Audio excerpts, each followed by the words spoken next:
I wanted to bring in some recent reporting here. And, I mentioned the kind of national polls that we're seeing that aren't so great for Democrats right now. We're starting to see maybe a little bit more panic set in. There was a piece in Politico today that talked about a full-scale Democratic freakout taking place. There was an anonymous Democratic operative in that story that said, quote, "You don't want to be that guy who is on record saying we're doomed or the campaign's bad or Biden's making mistakes. Nobody wants to be that guy." I wonder, how concerned are you, and how much does the party just need to say these things out loud if they are panicking behind closed doors?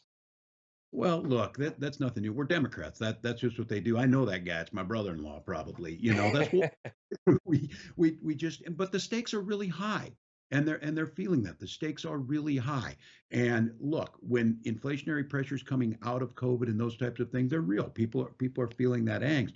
But I can't help but think, if I were Republicans, I would be freaking out. You've got a sideshow of Robert De Niro in front of a courthouse with Donald Trump being, accused of hush money covering of porn stars.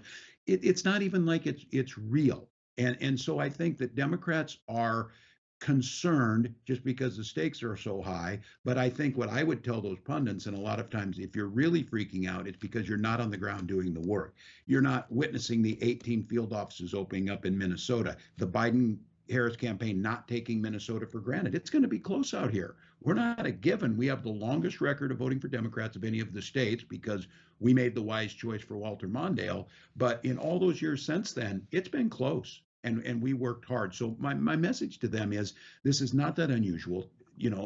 What the polls are the polls, but listen to people.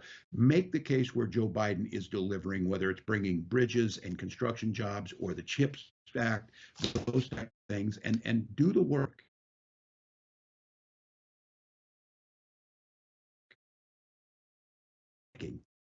They're concerned.